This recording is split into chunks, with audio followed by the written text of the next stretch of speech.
Thank you.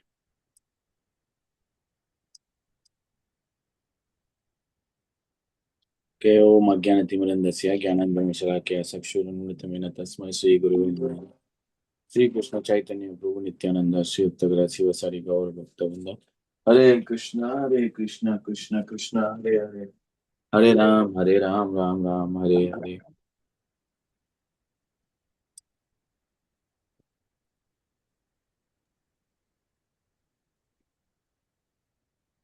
Okay,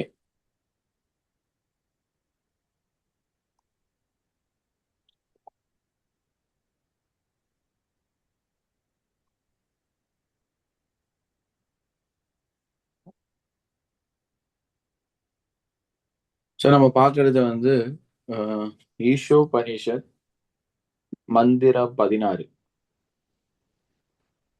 இங்க நம்ம அதான் பார்த்துட்டு இருக்கோம் ஸ்கிரீன்ல. ஹரே கிருஷ்ணா பிரபு. எஸ் எஸ் பிரபு. பிரபு உங்களோட கொஞ்சம் சவுண்ட கூட்டலுமா? கொஞ்சம் லோ மாதிரி தெரியுது. அப்படியா?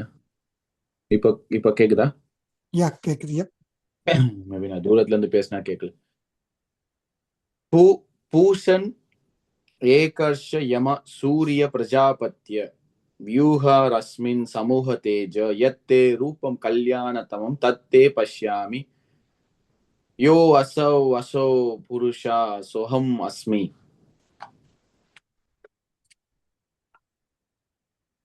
மொழிபெயர்ப்பு சிந்து மாதாஜி படிக்கிறீங்களா? படிக்கிறேன் பிரபு. எம்பெருமானே, முதன்மையான தத்துவ அறிஞரே, பிரபஞ்சத்தை பராமரிப்பவரே, நெறிப்படுத்துபவரே, தூய பக்தர்களின் இலக்கே, பிரஜாபதிகளின் நன்மையை விரும்புபவரே, உங்களது ஆனந்தமய வடிவத்தை நாம் பார்க்கும்படியாக உமது ஒளிமிக்க திவ்ய கிரணங்களை அகற்றுவீராக. சூரியனுக்கு எவ்வாறு நீங்கள் பரமபுருஷ பகவானோ அவ்வாறே எமக்கும். எம்பெருமானே, முதன்மையான தத்துவ அறிஞரே, பிரபஞ்சத்தை பராமரிப்பவரே, நெறிப்படுத்துபவரே, தூய பக்தர்களின் இலக்கே, பிரஜாபதிகளின் நன்மையை விரும்புவரே, உங்களது ஆனந்தமய வடிவத்தை நான் பார்க்கும்படியாக உமது ஒளிமிக்க திவ்ய கிரணங்களை அகற்றுவீராக. சூரியனுக்கு எவ்வாறு நீங்கள் பரமபுருஷ பகவானோ அவ்வாறே எனக்கும். யார் பேசுறா? இந்த மந்திரம் பக்தன் பேசுறேன். மந்திரம் 15 வந்து இதான் பார்த்தோம். இது மாதிரிதான் சொன்னாங்க. இங்க வந்து நிறைய விஷயம் இருக்கு. ஃபர்ஸ்ட் வந்து இது வந்து ஒரு பிரேயர், ஒரு பிரார்த்தனை. பிரேயர்னா பிரார்த்தனை தானே தமிழ்ல? பிரேயர்,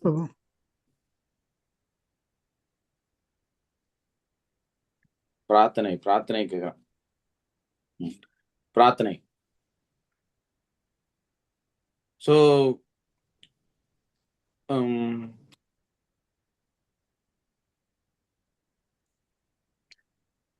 இந்த பிரார்த்தனையில வந்து இங்க வந்து 2 விஷயம் இங்க இருக்கு. ஒரு வந்து ஃபர்ஸ்ட் வந்து புகழாரம், அதுக்கப்புறம் ஒரு விண்ணப்பம். சோ இந்த ஒரு பேட்டர்னை நம்ம ஃபாலோ பண்ணணும். எப்பவுமே நம்ம வந்து சாமி கும்பிட போறோம் அப்படின்னா நம்ம விண்ணப்பத்தை வந்து நிறைய வச்சிருப்போம். எனக்கு இது வேணும், எனக்கு அது வேணும், எனக்கு இது நடக்கணும், இந்த பிரார்த்தனை நடக்கணும்னு. ஆனா இதுல வந்து ஒரு எட்டிகேட் இருக்கு. எட்டிகேட்னா வந்து ஒரு பெரிய மனிதர், ஒரு உயர்ந்த மனிதரை நம்ம பார்க்கும் பொழுது, ஒரு உயர்ந்த மனிதர், ஒரு சமுதாயத்தில் இருக்கக்கூடிய மிகப்பெரிய ஒரு மனிதர், ஒரு நபர், ஒரு பர்சன் நம்ம பார்க்கும் பொழுது ஃபர்ஸ்ட் நம்ம விண்ணப்பத்தை வைக்கிறதுக்கு முன்னாடி அவங்களோட புகழை பாடணும். இப்ப நீங்க வந்து பழைய காலத்துல வந்து இப்போ ஒரு ராஜா, ஒரு ஒரு அரண்மனை அந்த மாதிரி இருக்கும்போது இப்போ ராஜா சபைக்கு வராரு, இல்ல ராஜா கிட்ட யாருன்னா போறாங்க அப்படின்னா வந்து ஃபர்ஸ்ட் அவங்களோட புகழாரத்தை பாடுவாங்க. வள்ளல், நீங்க வந்து வள்ளல் பரம்பரை சேர்ந்தவர்கள், நீங்க இப்படி, நீங்க வீராதி வீரர், சூராதி சூரர், அந்த மாதிரி புகழ்வாங்க. ஸோ இது வந்து ஒரு சாதாரண ஒரு மானிட, ஒரு பிரபஞ்சத்துல இருக்கக்கூடிய, இந்த பூலோகத்தில் இருக்கக்கூடிய பாரத வர்ஷா இதுல இருக்கக்கூடிய ஒரு சின்ன ஒரு அரண்மனையை காக்கும் ஒரு அரசனுக்கு இப்படி ஒரு புகழாரம் வழங்கப்படும் போது, அப்ப அந்த அரசன் வந்து ரொம்ப சந்தோஷமாயிராரு. இப்ப யாருன்னா வந்து பாட்டு பாடுவாங்க, யாருன்னா டான்ஸ் ஆடுவாங்க. அப்போ உடனே அவர் என்ன பண்ணுவாருன்னா, கழுத்துல இருக்க மாலை, முத்து மாலையோ இல்ல நகையோ வந்து அன்பளிப்பா பரிசா கொடுப்பாரு. அவர் ரொம்ப சந்தோஷமாயிடுவார். சோ பகவான் கிருஷ்ணரை அணுகும் பொழுது கூட நம்ம இந்த மாதிரியான ஒரு விண்ணப்பம், நம்ம ஒரு விண்ணப்பம் இருந்தாலும் கூட இது வந்து ஒரு ஆன்மீக விண்ணப்பம் தான். இங்க ஒரு பக்தர் வந்து முழுமையாக செல்ஃப் ரியலைஸ்டு சோல், அதாவது வந்து ஒரு தூய பக்தர் வந்து பிரேயர், அதாவது வந்து விண்ணப்பம் பிரார்த்தனை செய்கிறார். மந்திரம் 15ல இருந்து பாக்குறோம் இந்த தீமை. 15, 16 பாக்குறோம். அப்புறம் 17, 18 எல்லா இந்த 4மே வந்து ஒரு பிரார்த்தனை தான். ஆனா அவர் பின்பற்ற கையாளும் விதம் பாத்தீங்கன்னா, அவர் விண்ணப்பமே வந்து ஒரு ஆன்மீக விண்ணப்பம் தான் வைக்கிறார். மெட்டீரியல், எனக்கு வந்து சொத்து சுகம், எனக்கு வந்து சந்தோஷத்துக்குரிய இந்த லோகத்துல நான் ஜாலியா இருக்கணும், எனக்கு வந்து நிறைய பணம் வேணும், அப்படிலாம் அந்த பௌதிகமான ஒரு விண்ணப்பத்தை வைக்கவில்லை. ஒரு ஆன்மீக விண்ணப்பத்தை வைக்கிறார். அந்த ஆன்மீக விண்ணப்பம் என்ன? நான் வந்து உங்க முகத்தை பார்க்கணும், எனக்கு ரொம்ப ஆர்வமா இருக்கு, நீங்க யாருன்றத பார்க்கணும், நீங்க எனக்கு ஆசையா இருக்கு, உங்க உங்க இந்த ஒளிக்கு பின்னாடி இருக்கும் அந்த உருவம் என்ன, அந்த மனிதன், அந்த ஃபார்ம், அந்த பியூட்டிஃபுல் ஃபேஸ், அந்த ஒரு அருமையான முகம், அதை நான் பார்த்தே ஆகணும், I want to see face to face அப்படின்றாரு. இது வந்து ஒரு ஆன்மீக விண்ணப்பம் தான். ஏன்னா ஆன்மீகத்துல பொறுத்தவரையும் தன் ஆத்மாவுக்கு நன்மை சேரும் வகையில் அந்த செயலை செய்கிறார் அந்த பக்தர். ஆனா அது விண்ணப்பம், ஆன்மீக விண்ணப்பமாக இருந்தாலும் கூட அதற்கு முன்பாக அந்த நபரை வந்து புகழா பேசுறார். சோ இது வந்து நல்ல ஒரு எடுத்துக்காட்டு. நம்மளும் வந்து கோயிலுக்கு போறோம் அப்படின்னா, நம்ம சாமி முன்னாடி நிக்கும் பொழுது வந்து தர்ஷன்னா நம்ம பாக்குறதை விட சாமி, அதாவது வந்து சுப்ரீம் பர்சனாலிட்டி ஆஃப் காட், புருஷோத்தமான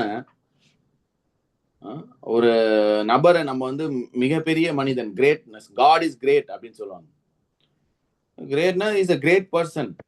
அவர் படைத்திருக்கும் விஷயங்கள் எல்லாமே வந்து அபூர்வமானது. சோ அப்படிப்பட்ட ஒரு நபரை நம்ம வந்து பார்க்கும்போது வந்து வெறும் கையில போகக்கூடாது. ஏன்னா நம்ம வந்து இப்போ நம்மளுக்கு தெரிஞ்ச ஒரு விருந்தாளி வீட்டுக்கு போறோம்னு வச்சுக்கோங்களேன். நம்ம தெரிஞ்ச விருந்தாளி வீட்டுக்கோ இல்ல ஃப்ரெண்ட்ஸோ ஃபேமிலியோ ஏதோ போனாலும் நம்ம என்ன பண்ணுவோம், வெறும் கையில போக மாட்டோம். ஒரு மிக்சரு, ஒரு முறுக்கு, கொஞ்சம் ஏதாவது சேவரி ஐட்டமு, அதுக்கப்புறம் கொஞ்சம் ஸ்வீட்டு, ஏதாவது தெரிஞ்ச ஸ்வீட்டு, அவங்களுக்கு பிடிக்கும் என்ன நம்மளுக்கு தெரியும். இல்ல அந்த வீட்டுல இருக்க மக்களுக்கு வந்து இது பிடிக்கும், இந்த ஸ்வீட் பிடிக்கும், இந்த மிக்சர் பிடிக்கும், இந்த கார பூந்தி பிடிக்கும், இந்த முறுக்கு பிடிக்கும், இது பிடிக்கும். அது தெரிஞ்சு வச்சு நம்ம அதை பார்த்து நம்ம எடுத்துட்டு போறோம். வெறும் கையில போக மாட்டோம் இல்லையா? நம்ம ஒரு ஒரு ஒரு ஒரு சொந்தக்காரங்களாம், ஏதாவது தெரிஞ்ச சொந்தக்காரங்க, உறவினர்கள், ரொம்ப நெருங்கிய உறவினர்கள் அப்படின்னா நம்ம வந்து அதுக்கு நம்ம ஸ்வீட்டு பலகாரம் எல்லாம் வாங்கிட்டு போவோம், வெறும் கையில போவோம்.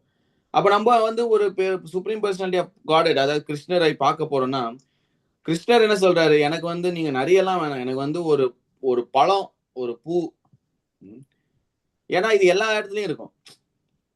ஒரு தண்ணி, ஒரு பழம், ஒரு பூ, இது எல்லா இடத்துலயும் கிடைக்கும். எங்கே போனாலும் நீங்க வந்து ஒரு பழம் வாங்கலாம் இல்லைங்களா? நம்ம ஊர் போனாலுமே ஒரு பழம் இருக்கும், இங்க வந்தாலும் பழம் இருக்கும். எந்த ஊர் போனாலும் அந்த அந்த ஊர்ல வந்து ஒரு பழனாவது காய்க்கும், ஒரு பூ காய்க்கும், ஒரு பழம் காய்க்கும்,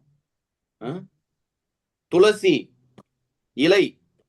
சோ இந்த போல வந்து எல்லா இடத்துலயும் கிடைக்கக்கூடிய, சுலபமாக கைப்பற்றக்கூடிய விஷயங்களை வந்து கிருஷ்ணர் கேட்கிறார். ஆனா அதுல இம்பார்ட்டன்டா என்ன கேட்கிறாருன்னா, நீங்க எனக்கு அந்த பக்தியோட கொடுங்க, உங்க விண்ணப்ப, உங்களோட வில்லிங்னஸ், அதாவது வந்து உங்களோட இதயபூர்வமாக அதை எனக்கு சமர்ப்பிங்க அப்படின்றார், கொடுங்கன்றார். பத்திரம் புஷ்பம் பலம் தோயம் யோமே பக்தி பிரயச்சித்தே, பக்தியை சேர்ந்து கொடுங்க. சோ இந்த இடத்துல பாத்தீங்கன்னா என்ன சொல்றாரு, எம்பெருமானே, அவர் வந்து அவருக்கு விண்ணப்பம் வந்து ஒரு ஆன்மீக விண்ணப்பம் இருந்தாலும் முதல்ல வந்து குளோரிஃபை பண்றாரு. சோ ஒரு பெரிய மனிதன் நம்ம பார்க்கும் பொழுது அவர் பண்ண நல்ல காரியங்களை பத்தி சொல்லணும். சார் நீங்க இப்படி பண்ணீங்க, அப்படி பண்ணீங்க, நீங்க என்னதான் வந்து உங்களுக்கு வந்து அவங்க மூலமா ஏதாவது காரியம் நடக்கணும்னு ஆசைப்பட்டா கூட you have to glorify. அதே மாதிரி நம்ம ஸ்பிரிச்சுவல் மாஸ்டரை மீட் பண்றோம், நல்ல தூய பக்தரை மீட் பண்றோம், ஒரு டிவோட்டியை மீட் பண்றோம் அப்படின்னா first we have to glorify. புகழாரம் பத்தி பேசணும்.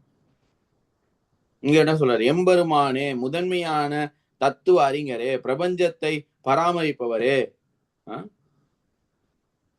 நெறிப்படுத்துபவரே, தூய பக்தர்களின் இலக்கே, பிரஜாபதிகளின் நன்மையை விரும்புவரே, உங்களது ஆனந்தமயமான வடிவத்தை நான் பார்க்கும்படியாக உமது ஒளிமிக்க திவ்ய கிரணங்களை அகற்றுவீராக. ஃபர்ஸ்ட் சொல்ற, நீ தான் மெயின்டைன் பண்ற, நீங்க தான் வந்து எல்லாத்தையும் வந்து பிரபஞ்சத்தையே பராமரிப்பவர்கள், இந்த பிரபஞ்சத்தையே பராமரிப்பவர், என்னையும் சேர்த்து அந்த பிரபஞ்சத்துக்குள்ள இருக்க நானும் என்னையும் பராமரிப்பது நீங்க தான். முதன்மையான தத்துவ அறிஞரே, உங்களுக்கு தெரியாத ஒரு விஷயமும் இல்ல. ஓ மை லார்ட், எம்பெருமானே, உங்களுக்கு தெரியாத விஷயம் இல்ல, நீங்க பார்க்காத விஷயம் இல்ல, நீங்க இந்த உலகத்தையே ஆட்டி அலைஞ்ச அந்த பராமரிப்பவரும் நீங்க தான். பிரஜாபதிகளின் நன்மையை விரும்புவர், தூய பக்தர்களின் இலக்கே. சோ தூய பக்தர்களின் இலக்கு வந்து இந்த இடத்துல ஒரு முக்கியமான கவனிக்க வேண்டிய விஷயம். தூய பக்தர்களின் இலக்கு எதுனா, பகவான் எங்க சீட்டு இருக்கிறாரோ அதான் தூய பக்தரின் இலக்கு. பகவானின் அந்த ஒளிமயமான பிரம்மன் கிடையாது, பகவான் இருக்கக்கூடிய அந்த பௌதிக உலகம் கிடையாது, பரமாத்மாவாக இருக்கக்கூடிய அந்த பௌதிக உலகம் கிடையாது. பகவான் சீட்டு இருக்கும் அந்த வைகுண்ட லோகத்தில் இருக்கக்கூடிய மிகச்சிறந்த இடமான கோலோக விருந்தாவன், அதுவே தூய பக்தனின் இலக்கு. எனக்கு உங்ககிட்ட தான் இருக்கணும், நீங்க எங்க இருக்கீங்களோ நான் அங்க வரணும். அதுக்கு என்ன வழி, அதை சொல்லுங்க, அதுக்கு என்ன ஹெல்ப் பண்ணுங்க. சோ ஒரு ஒரு ஒரு ஒரு குழந்தை ஒரு குழந்தை வந்து காணாம போயிடுச்சு அப்படின்னா, அப்ப அந்த குழந்தை கிட்ட போயிட்டு பேசும்பொழுது அந்த குழந்தை சொல்லுது, என்ன எப்படியாவது வீட்டுக்கு எடுத்துட்டு போயிடுங்க. அப்போ அந்த குழந்தையோட அது அது ஆசைன்னு சொல்ல முடியாது. எப்படியாவது அந்த குழந்தை சொல்லும், எனக்கு எப்படியாவது அந்த வீட்டுக்கு எடுத்துட்டு போயிடுனா, அப்ப அது வந்து ஆசையா நம்ம பார்க்க முடியாது. அதுதான் அந்த குழந்தைக்கு கொடுக்கக்கூடிய மிகச்சிறந்த ஒரு நன்மை கடன், நன்மை செயல். அந்த குழந்தைக்கு இருக்கக்கூடிய இயல்பான அந்த சந்தோஷம் எல்லாமே திரும்பும். அது எப்போ வீட்டுக்கு போதோ அப்பதான் வந்து அந்த குழந்தை வந்து ரொம்ப சந்தோஷமா இருக்கும். அது போல நம்ம அந்த இலக்கு, அந்த ஆன்மீக இலக்கை அடைவதற்கு ஆசைப்படுவதோ அதற்கான முயற்சியோ அது வந்து ஒரு சுயநலவாதியான செயல் கிடையாது. ஏன்னா நிறைய பேர் என்ன நினைப்பாங்கன்னா, ஆன்மீகவாதிக வந்து சுயநலவாதி அப்படின்ற மாதிரி ஒரு கருத்தை வைப்பாங்க. சமுதாயத்துல வந்து ஆன்மீகவாதிகள் வந்து ஒரு சுயநலவாதி, அவங்க வந்து அவங்க வாழ்க்கையை பார்த்துப்பாங்க, எங்க ஃபேமிலியை பார்த்துக்க மாட்டாங்க, எங்களோட ரிலேட்டிவ்ஸை பார்த்துக்க மாட்டாங்க, என் பிரச்சனையை வந்து பார்த்துக்க மாட்டாங்க, எனக்கு எவ்வளவு பிரச்சனை இருக்கு அதை கவனிக்க மாட்டாங்க, எப்ப பார்த்தாலும் ராமா கிருஷ்ணா கோயிலுக்கு போறது, ஜபம் பண்றது, இது மாதிரி சரியான சுயநலவாதி அப்படின்னுவாங்க. சோ தன் ஆத்மாவை பகவானின் இலக்கு செல்வதற்கான வழியை நம் நேர்கொண்டால் அது சுயநலவாதின்னு சொன்னாங்கன்னா, அப்படிப்பட்ட சுயநலவாதி நம்மளுக்கு நல்லதுதான்,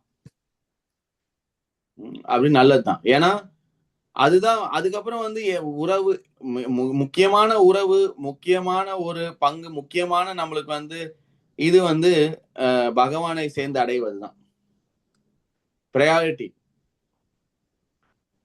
சோ அது நம்ம புரிஞ்சுக்கணும். அது வந்து ஆசை கிடையாது, அது செல்ஃபிஷ் கிடையாது, அது வந்து சுயநலவாதியாக எடுத்துக்கொள்ள ஒரு ஒரு ஒரு ஆசையோ அப்படி அப்படி பார்க்க முடியாது. அதுதான் உண்மையான அறிவில் நாம் செயல்படும் ஒரு செயல். உண்மையான அறிவு என்ன? ஜீவேர சொரூப்பு ஹோய் கிருஷ்ணேர நித்யதாஸ். இதுதான் வந்து உண்மையான ஒரு அடித்தட்ட நிலையில் இருக்கக்கூடிய ஒரு உண்மை, ஒரு ஒரு அறிவு.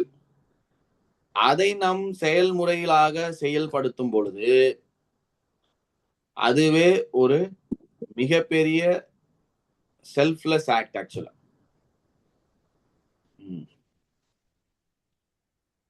சோ இது வந்து இந்த பிரேயர்ல நம்ம வந்து எப்படி அணுகணும், எப்படி வந்து ஒரு எம்பெருமான், ஒரு பெரிய மனிதனை நம்ம வந்து கோயிலுக்கு பார்க்கும்போது நம்ம எதை எடுத்துட்டு போறோம், பகவானை பார்க்கும்போது நம்ம குளோரிஃபை பண்ணணும், கிருஷ்ணரை பார்க்கும் கிருஷ்ணரோட குவாலிட்டிஸை குளோரிஃபை பண்ணணும். டிவோடிஸை பார்க்கும்போது டிவோடிஸை பத்தி நல்லது நினைக்கணும். இல்லைன்னா நாளடைவுல வந்து நம்ம என்ன நினைப்போம், நம்ம வந்து வெறும் மெக்கானிக்கலா நம்ம வந்து பண்ணுவோம். மெக்கானிக்கல்னா ஒரு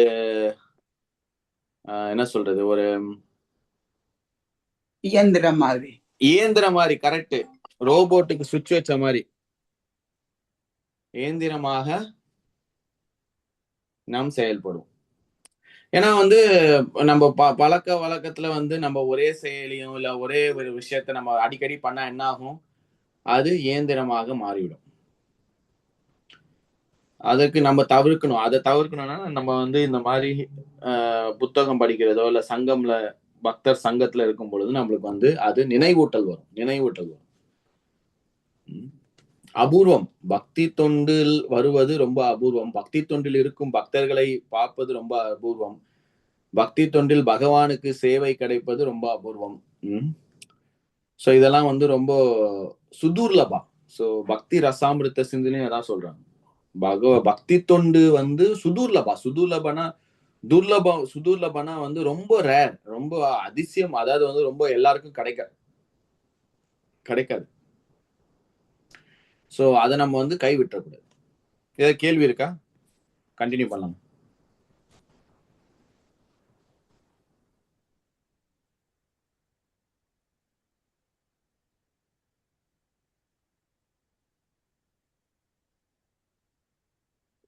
ஸோ நம்ம கண்டினியூ பண்ணலாம். இப்போ வந்து இப்போ வந்து பொருளுரை பார்க்க போறோம். ஸோ இது வந்து பகவான் கிட்ட வந்து விண்ணப்பம் வைக்கிறாரு. ஸோ பொருளுரை வந்து சூரியனும் அதன் கதிர்களும் தன்மையில் ஒன்றுபட்டவை. அதே போல் பகவானும் ஜீவன்களும், இது கொஞ்சம் மேல காட்டுங்க மாதாஜி. அதே போலவே பகவானும் ஜீவன்களும் தன்மையில் ஒன்றுபட்டவர்கள். சோ இது வந்து ஒரு சித்தாந்தம், இதை புரிஞ்சுக்கணும். இந்த லைன் பாருங்க. சூரியனும் அதன் கதிர்களும் தன்மையில் ஒன்றுபட்டவை, அதே போலவே பகவானும் ஜீவன்களும் தன்மையில் ஒன்றுபட்டவர்கள். இதோட புரிதல் என்ன? புரிதல் வந்து அதாவது வந்து குவாலிட்டி ஒன், குவான்டிட்டியில ஒன் கிடையாது. குவாலிட்டினா தன்மையில். பகவானும் ஜீவாக்களும், சாதாரண ஜீவாக்களும் பகவானும் தன்மையில் ஒன்று, ஆனா குவாலிட்டியில ஒண்ணு, ஆனா குவான்டிட்டியில வித்தியாசம். ஒரு உதாரணம் சொல்லணும்னா இந்த நீர், சமுதிரத்தில் இருக்கக்கூடிய நீர் வந்து கொஞ்சோண்டு கையில எடுத்தீங்கன்னு வச்சுக்கோங்களேன், அதை வீட்டுக்கு எடுத்துட்டு வந்தீங்கன்னா அதை டேஸ்ட் பண்ணி பார்த்தீங்கன்னா உப்பு கரிக்கும். சமுதிரத்துல இருக்க தண்ணியும் உப்பு கரிக்கும். சோ அப்ப அந்த கையில இருக்க அந்த தண்ணியும் சமுதிர தண்ணியும் தன்மையில ஒண்ணு, குவாலிட்டியில ஒண்ணு, ஆனா அளவுல பாத்தீங்கன்னா ரெண்டும் வித்தியாசம்.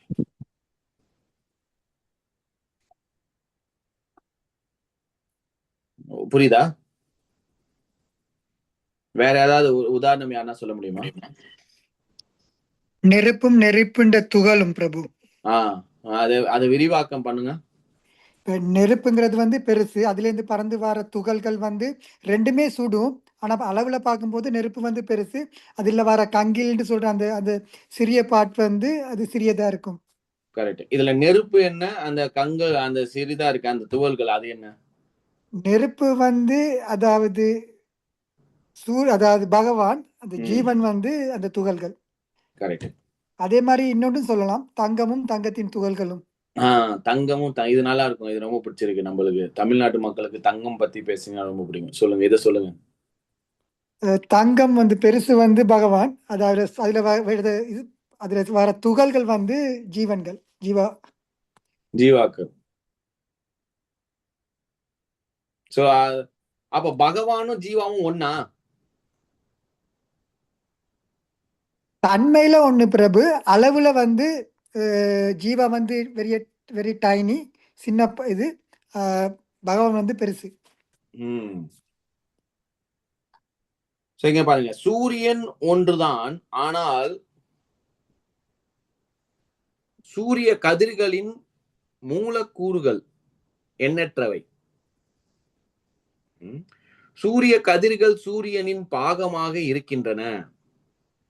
சூரியனும் அதன் கதிர்களும் இணைந்து முழுமையான சூரியன் ஆகிறது.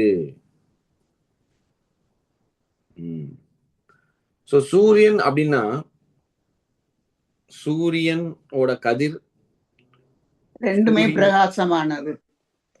பிரகாசமானது. ஆனா சூரியனுக்கு சூரியன்ல இருந்து வரக்கூடிய மிக எண்ணற்ற மூலக்கூறுகள், கதிர்கள், sun rays and sun. So இப்ப ஒரு சூரியன் அப்படின்னா சூரிய கதிர்கள் இல்லாம சூரியன் சொல்ல முடியுமா? முடியாது. அதே போல வெறும் கதிர்கள் கொண்ட ஒரு உலோகம் இருக்குன்னு வச்சுக்கோங்க, ஒரு கிரகம் இருக்கு, கதிர்கள் வெளிச்சமாக இருக்கு, நிலா. இப்ப நிலாவை சூரியன் சொல்ல முடியுமா? ஏன் சொல்ல முடியாது? ஏன்னா அதுலயும் கதிர்வீச்சு பிரகாசமா இருக்கு. அதுல வெப்பம் இல்லை. அதுல வெப்பம் இல்ல. சோ அந்த வெப்பமும் கதிர்வீச்சும் இருக்கக்கூடிய அந்த கிரகம் சூரியன். இது ரெண்டும் தனித்து பார்க்க முடியாது. சூரியன் என்றால் சூரியனோட கதிர்களும் இருக்க வேண்டும்.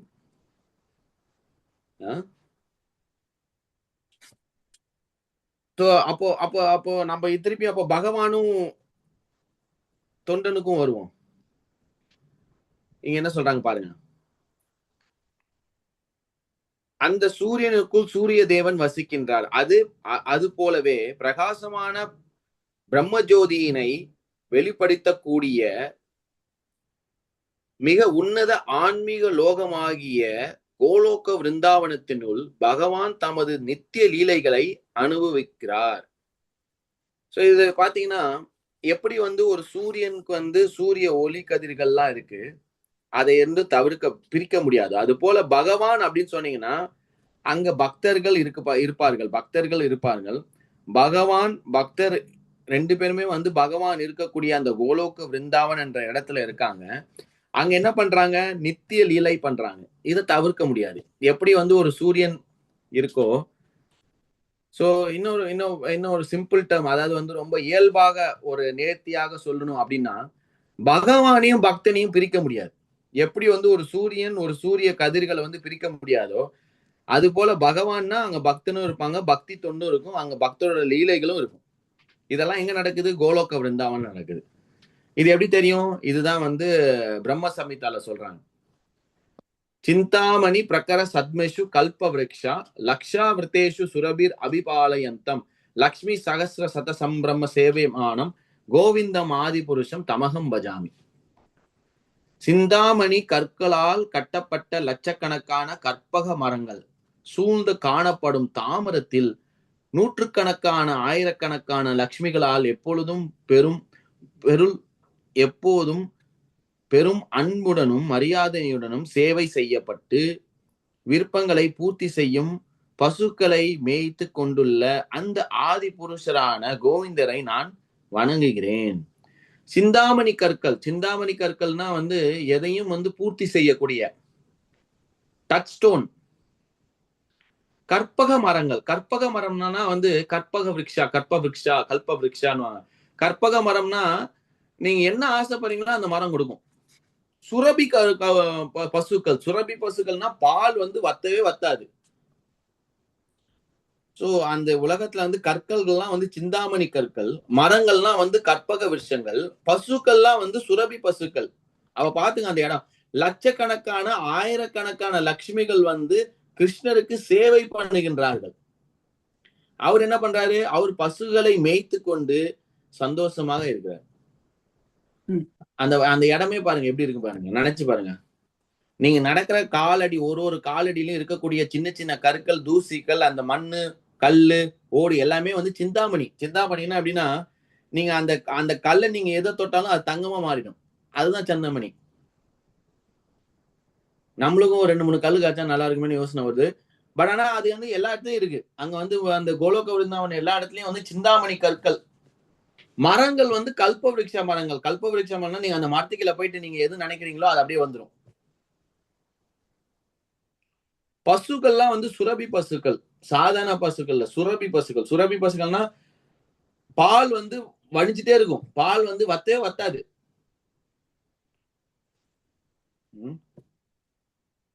ஆனா அவர் என்ன பண்றாரு, அவர் பசுக்களை மேய்க்கிறார். ஆனா பல்லாயிரக்கணக்கான கோடிக்கணக்கான லக்ஷ்மிகள், எல்லாருக்குமே லக்ஷ்மினா விருப்பம். லக்ஷ்மி பிடிக்காத யார் இருக்கா சொல்லுங்க? லக்ஷ்மி கடாட்சமா நம்ம லக்ஷ்மி வேணும்பா அப்படின்னு வீட்டுல எது வைக்கிறாங்களோ இல்லையோ, நாராயணர் படத்தை வச்சு பூஜை செய்யறாங்களோ இல்லையோ, லக்ஷ்மி, அதுவும் அஷ்டலட்சுமினா வேணும். அந்த லக்ஷ்மியில வந்து கூடத்துல அந்த குண்டான்ல இருந்து தங்க காசுகளா வரக்கூடிய அந்த லக்ஷ்மி ஃப்ரேம் அப்படியே எல்லார் வீட்லயும் இருக்கும். லக்ஷ்மி வேணும், எல்லாருக்கும் லக்ஷ்மி வேணும்.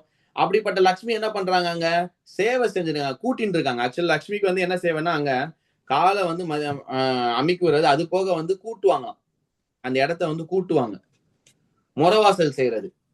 சோ அவங்க என்ன பண்றாங்க, அவங்க சேவையில வந்து ரெடியா இருக்காங்க. ஆனா கிருஷ்ணன் என்ன பண்றாரு, பசுகளை மேய்த்து கொண்டிருக்கிறார். அப்படிப்பட்ட ஆதி புருஷனான கோவிந்தரை நான் வணங்குகிறேன். இது வந்து கோலோக விருந்தாவன். சோ அதுதான் வந்து ஒரு கோல், ஒரு ஆன்மீக வாழ்க்கையோட கோல் என்ன, இலக்கு என்ன, ஆன்மீக நீ எங்க போகணும் அப்படின்னு கேட்டாங்கன்னா நம்ம சொல்லணும். இப்போ வந்து ஒரு இடத்துக்கு நம்ம போகணும்னா முதல் கேள்வி என்ன? இப்போ நீங்க ஒரு கார்ல ஏறுறீங்க, ஒரு ஆட்டோல ஏறுறீங்க, ஒரு பஸ்ல எங்க போனாலும் என்ன கேட்பாங்க, முதல்ல எங்கப்பா போகணும் அப்படின்னு கேட்பாங்க. சார் நீங்க எங்க போகணும், கரெக்டா?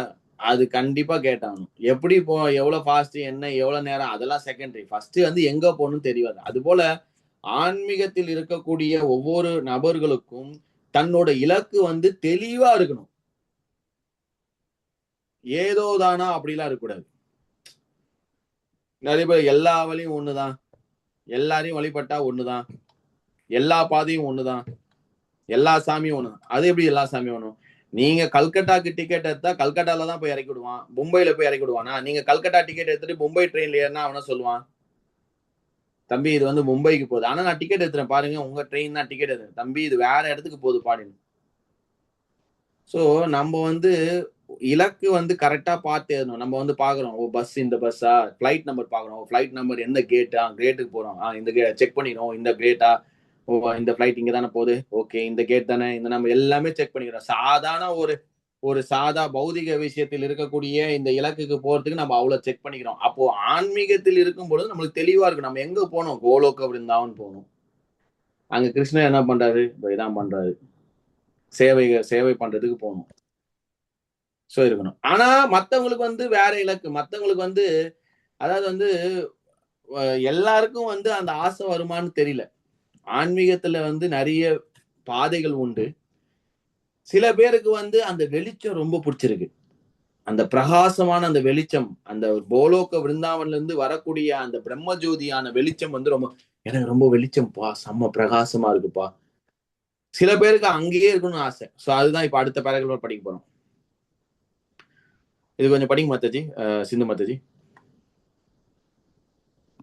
சூரிய கதிர்கள் எவ்வாறு சூரிய கிரகத்திலிருந்து வெளிவருகின்றனவோ அவ்வாறே மிக உன்னத ஆன்மீக லோகமாகிய கோலோக விருந்தாவனத்திலிருந்து வெளிவரும் கதிர்களே பிரம்மஜோதி என்று பிரம்ம சம்கீதையில் விளக்கப்பட்டுள்ளது. பிரம்மஜோதியின் பிரகாசத்தினை கடக்காவிடில் ஒருவனால் பகவானுடைய இருப்பிடத்தை பற்றிய தகவல்களை பெற இயலாது. பிரகாசமான பிரம்ம ஜோதியினால் குருடர்களாகியுள்ள அருவவாத தத்துவ அறிஞர்களால் பகவானுடைய உண்மையான இருப்பிடத்தை உணர இயலாது, அவரது தெய்வீக உருவத்தையும் உணர இயலாது. தங்களது அறிவு பற்றாக்குறையில் வரம்பிற்கு உட்பட்டிருக்கும் அத்தகு அருவவாத சிந்தனையாளர்களால் ஆனந்தமே உருவான பகவான் கிருஷ்ணரின் தெய்வீக உருவத்தை புரிந்து கொள்ள முடியாது. எனவே இந்த பிரார்த்தனையில் பிரகாசமான பிரம்மஜோதியின் கதிர்களை அகற்றி ஆனந்தமயமான தெய்வீக உருவத்தை தூய பக்தனுக்கு காண்பிக்கும்படி ஸ்ரீ ஈசோபனிஷத் பகவானிடம் கோரிக்கை வைக்கிறது. சோ இங்க பாத்தீங்கன்னா ஒரு ஒரு ஒரு பயங்கரமான வெளிச்சம், பயங்கரமான வெளிச்சம். இந்த வெளிச்சம் வந்து அந்த வெளிச்சத்துக்கு பின்னாடி இருக்கக்கூடிய ஒரு அருமையான முகம், இந்த வெளிச்சத்துக்கு பின்னாடி இருக்கக்கூடிய ஒரு அருமையான முகம், ஒரு அட்ராக்டிவ், ஒரு அம்சமா, ஒரு பியூட்டிஃபுல் ஃபார்ம். அந்த முகத்தை தான் வந்து நம்ம டிவோட்டிக்கு வந்து, பக்தர்கள் வந்து அந்த முகத்தை தான் பார்க்கணும்னு ஆசையா இருக்கு. ஆனா இந்த அருவவாதிகளுக்கு என்ன, அந்த அருவவாதிகள் வந்து இந்த பிரகாசத்தினால் தன் கண்களை குருடமாயிட்டாங்க. அவங்களுக்கு வந்து போதுமான ஒரு தகவல் இல்லை. அப்ப என்ன, அந்த அருவவாதிகள் வந்து ஒளி, அது நிறைய பேர் சொல்லுவாங்க, ஆன்மீகம்னா என்ன, ஆன்மீகம்னா ஒரு ஜோதி, ஒரு ஒளி. அப்படிதான் வந்து ஒருத்தர் வந்து பிரபுபாத் கிட்ட வந்து கேட்டார், பிரபுபாத் நான் வந்து சாண்ட் பண்ணும்போது எனக்கு அப்படியே ஒரு மாதிரி லைட் தெரியுது பிரபுபாத் அப்படின்னு. ஸோ பிரபுபாத் என்ன சொன்னான்னா, நீ இன்னும் கொஞ்சம் சாண்ட் பண்ணிட்டே இரு, அந்த லைட் போயிடும் அப்படின்னாரு. ஸோ நம்ம வந்து நிறைய பேருக்கு வந்து அருவவாதியில வந்து ரொம்ப இன்ட்ரெஸ்டா இருக்கும். ஆன்மீகம்னா அவங்களுக்கு வந்து ஒரு ஒளி தெரியணும், எதுவுமே இருக்கக்கூடாது, யாருமே இருக்கக்கூடாது, ஃபார்ம் இருக்கக்கூடாது, உருவம் இருக்கக்கூடாது, எல்லாமே வந்து nothing, emptiness, no nothing, no form. அருவவாதியில வந்து என்ன, இந்த போதுமான தகவல் இல்லாத போது அவங்க வந்து கண்ணு கூடாயி அவங்களுக்கு வந்து தெரியல இந்த பிரகாசமான இந்த ஒளிக்கு பின்னாடி. இந்த பிரகாசமான ஒளி எங்கிருந்து வருது, கோலோக பிருந்தாவன் அந்த கிரகத்துல இருந்து வருது. அப்படி இருக்கும் பொழுது அந்த கிரகத்தில் இருக்கக்கூடிய அந்த பிரகாசமான ஒரு கவர்ச்சிகரமான ஒரு முகம் இருக்கிறது, கிருஷ்ணர் இருக்காரு.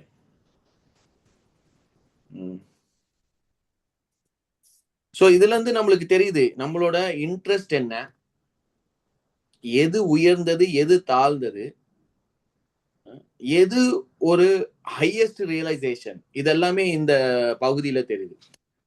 பக்தனின் இன்ட்ரெஸ்ட் என்ன, பக்தனோட வந்து, அதாவது பக்தனுக்கு வந்து நிறைய தடங்கள் வரும். பக்தனுக்கு வந்து நிறைய தடங்கள் வரும்.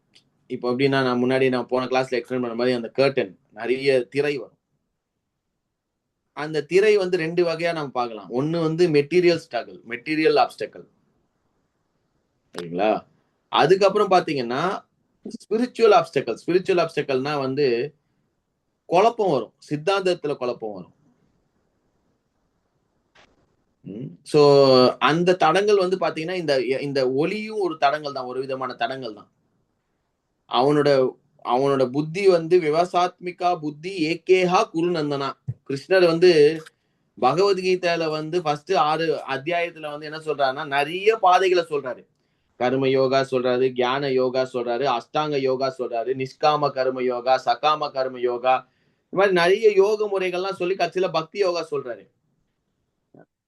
சோ நம்ம வந்து நம்மளோட பார்வை, நம்மளோட இலக்கு, நம்மளோட சிந்தனை, நம்மளோட கவனிப்பு, நம்மளோட ஆர்வம் எல்லாமே பக்தி யோகால தான் இருக்கணும். கிருஷ்ணரே வந்து கர்ம யோகா, ஞான யோகா, அஷ்ட யோகா கொடுத்தாலுமே அவரு வந்து அப்படி கொடுத்தா மத்தவங்களுக்கு வந்து அது டிஸ்ட்ராக்ஷனா இருக்கலாம், பக்தனுக்கு வந்து அது டிஸ்ட்ராக்ஷனா இருக்கலாம், கவர்ச்சிகரமாக இருக்கலாம். ஆனா அவனோட இன்ட்ரெஸ்ட் இதுல கிளியரா தெரியுது. அவன் என்ன சொல்றான், எனக்கு இந்த மாதிரி ஒரு பிரகாசமான ஒளி இருந்தாலும் கூட அந்த பிரகாசமான ஒளிக்கு பின்னால் இருக்கக்கூடிய அந்த அருமையான ஒரு கவர்ச்சிகரமான முகம், அதுதான் நான் பார்க்கணும், அதுதான் எனக்கு இன்ட்ரெஸ்ட். சோ அவன் வந்து ஒரு விண்ணப்பத்தை வைக்கிறான், கடவுளே இந்த பிரம்ம ஜோதியான இந்த ஆன்மீக ஒளியை நீ அகற்றுமாயாக, நீ வந்து அதை வந்து நீ எடுத்துடு, எனக்கு உன்னதான் பார்க்கணும், உன்னோட சக்தி, உன்னோட எனர்ஜி. அதாவது வந்து பகவானுடைய சக்தி, இந்த மாயை கூட பகவானோட சக்தி தான். ஆனா இந்த மாயை வந்து ரொம்ப அட்ராக்டிவா இருக்கும் பக்தனுக்கு, ரொம்ப அருமையா இருக்கும், அப்படியே எனர்ஜி. லக்ஷ்மியும் ஒரு எனர்ஜி. ராவணன் என்ன சொல்றான், ராவணன் வந்து அவனுக்கு வந்து ராம் மேல இன்ட்ரெஸ்ட் இல்லை, ஆனா சீதா மேல இன்ட்ரெஸ்ட். சீதைன்றது வந்து கடவுளோட, பகவானோட அந்தரங்க சக்தி. சக்தி வந்து எனக்கு வேணும், சக்திமான் வேணாம். ஆனா சக்திமான் நம்ம சரணடைஞ்சா சக்திய ஓவர் கம் பண்ணலாம், எஸ்பெஷலி இந்த மாயையை over come.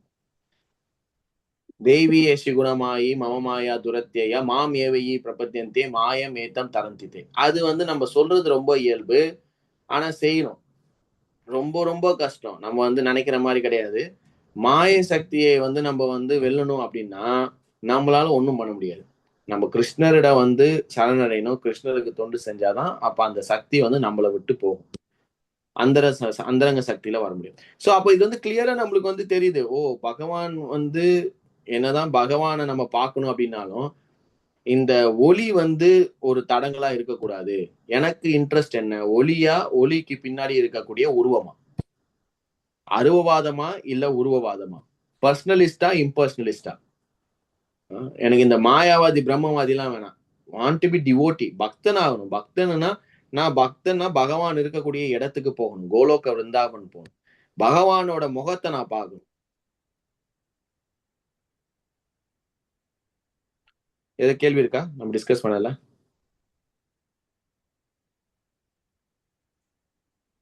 Any questions so far?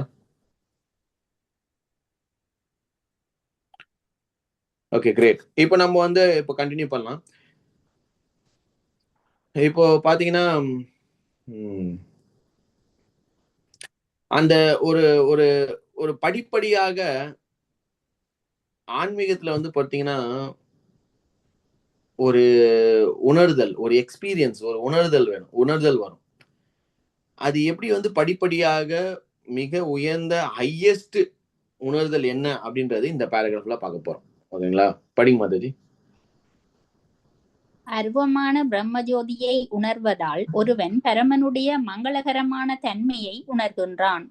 பரமனுடைய எங்கும் வீற்றிருக்கும் தன்மையான பரமாத்மாவை உணர்வதால் ஒருவன் மேலும் மங்களகரமான அறிவொளியை உணர்கின்றான். ஆயினும் சாஷாத் பரமபுருஷ பகவானை நேருக்கு நேராக சந்திப்பதன் மூலமாக பக்தன் பரமனுடைய மங்களகரமான தன்மையில் மிகச் சிறந்ததை உணர்கின்றான். அவர் முதன்மையான தத்துவ அறிஞர் என்றும் பராமரிப்பாளர் என்றும் பிரபஞ்சத்தின் நன்மையை விரும்புபவர் என்றும் அழைக்கப்பட்டுள்ளதால் பரம சத்தியம் அருவமானதாக இருக்க முடியாது. இதுவே ஸ்ரீ ஈசோபனிஷதத்தின் தீர்ப்பாகும். பூஷன், பராமரிப்பவர் என்னும் சொல் மிகவும் முக்கியத்துவம் வாய்ந்ததாகும். ஏனெனில் பகவான் எல்லா உயிர்களையும் பராமரிப்பவராக உள்ள போதிலும் அவர் தமது பக்தர்களை விசேஷமாக பராமரிக்கின்றார். அருவமான பிரம்மஜோதியை கடந்து பகவானின் உருவத்தன்மையையும் அவரது மிக மிக மங்களகரமான நித்திய உருவத்தையும் தரிசித்த பின்னர் பக்தன் பரம்பொருளை முழுமையாக உணர்கின்றான். சோ இது வந்து பாத்தீங்கன்னா ஒரு ஆன்மீகவாதி வந்து சில உணர்தல் வருது. உணர்தல்னா எக்ஸ்பீரியன்ஸ். இப்போ நான் ஒரு உதாரணம் சொல்லணும்னா, இப்போ வந்து ஒரு இப்போ உங்களுக்கு வந்து ஒரு பிடிச்ச யாரோ ஒரு ஆக்டரோ சிங்கரோன்னு வச்சுக்கோங்களேன். உங்களுக்கு பிடிச்ச ஒரு சிங்கர் வச்சுக்கோங்க. இப்போ அந்த அந்த அந்த பாடகி இல்ல பாடகர் வந்து அவங்க பாடல் நீங்க அவங்கள பார்த்தது இல்லை, ஆனா அந்த பாட்டு வந்து ரொம்ப உங்களுக்கு ரொம்ப பிடிச்சிருக்கு. அப்ப அந்த அவங்க பாடும்போது என்ன ஆகும்னா, நீங்க அவங்க பாட்டு கேட்கும் போதே உங்களுக்கு வந்து ரொம்ப சந்தோஷமா இருக்கும். ஓ, என்னமா பாடிருக்காங்கப்பா, நல்ல மியூசிக், நல்ல ஒரு இசைப்பா அப்படின்னு நீங்க பாராட்டுவீங்க. ஓகேங்களா? அப்போ வந்து ஒரு எக்ஸ்பீரியன்ஸ் ஆகுது. அதாவது வந்து ஒரு ஒரு அவங்களோட எனர்ஜி, அதாவது அவங்களோட பாடல் வந்து ஒரு எனர்ஜின்னு சொல்லலாம். இப்ப நான் பேசுறேன், நான் இருக்கேன் உருவமா, ஆனா என் பேச்சு வந்து என்னோட சவுண்ட், என்ன வாயில இருந்து வர சவுண்ட் வந்து என்னோட எனர்ஜி. சோ அது வந்து நீங்க ஒருத்தரை பார்க்காமலே அந்த பாடல் மூலமாக நீங்க ஒரு விதமான ஒரு புத்துணர்ச்சியான ஒரு உணர்தல் வந்து பெறுறீங்க. அதுக்கப்புறம் நீங்க வெளியே போறீங்க. வெளியே போகும்போது நீங்க அந்த ஆக்டரோ இல்லைன்னா பாடகரோட கட் அவுட் இல்ல போட்டோ எல்லாம் பார்க்கும்போது அங்கங்க நீங்க பாக்குறீங்க அவங்களோட உருவம், அவங்களோட இடம், அவங்க பண்ண ஒரு ஆடோ ஏதோ ஒண்ணு. அப்பெல்லாம் உங்களுக்கு அந்த ஒரு பாட்டு பண்ண நல்லா இருக்கு. ஆனா ஒரு முழுமையான ஒரு மன திருப்தியான ஒரு ஒரு எக்ஸ்பீரியன்ஸ் அப்படின்னா அந்த பாடுகள் அந்த பாடகி நேர்ல பார்க்கும்போது நீங்க அவங்க பாக்குறீங்க, நேர்ல பாக்குறீங்க, அவங்க உங்களுக்காண்டியே பாடுறாங்க அவங்க நேர்ல இருக்கும்போது. அது வந்து ஒரு ஹையஸ்ட் லெவல் சொல்லலாம் இல்லைங்களா? சோ இது வந்து ஒரு மண்டேன் எக்ஸாம்பிள் தான். ஆனா அதே போலதான் பகவான் வந்து இஸ் a பர்சன். அவரோட எனர்ஜி, அவரோட ஆஸ்பெக்ட், அதாவது பரம்பொருளை வந்து 3 விதமாக உணரலாம். பரம்பொருளை 3 விதமாக உணரலாம். பிரம்மன், பரமாத்மா, பகவான். இந்த பிரம்மன் வந்து அது ஒரு வகையான சக்தி, அது ஒரு வகையான ஒளி, சத் ஃபீச்சரை உணர்வீங்க. பரமாத்மா வந்து சத்தன் சித், பகவான் வந்து சச்சித் ஆனந்த விக்கிரகா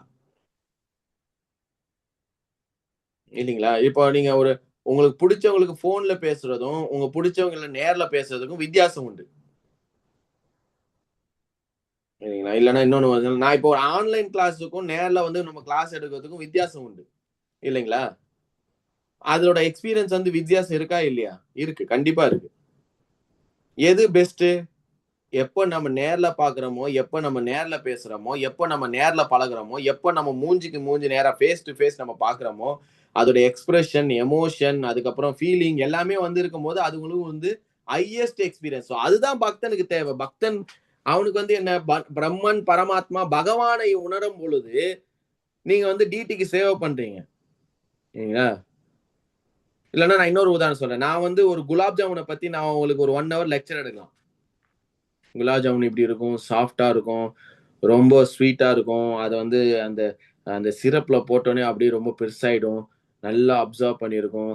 அதுல அந்த அந்த குங்குமப்பூலாம் இருக்கும், கொஞ்சம் ஃப்ளேவர்லாம் இருக்கும். அப்படியே டெக்ஸ்சர் செம்மையா இருக்கும், சாஃப்டா இருக்கும். ஸ்பூனை வச்சா போதும், வாயில வச்சா போதும், அப்படியே இது மாதிரி நான் வந்து ஒரு 1 hour பேசலாம். ஆனா அதே அந்த குலாப் ஜாமுன் நான் உங்களுக்கு கொடுத்து நீங்க சாப்பிடுங்க அப்படின்னா நான் பேசுறதே தேவையில்லை. ஏன்னா நீங்க ஃபர்ஸ்ட் ஹேண்ட் எக்ஸ்பீரியன்ஸ்.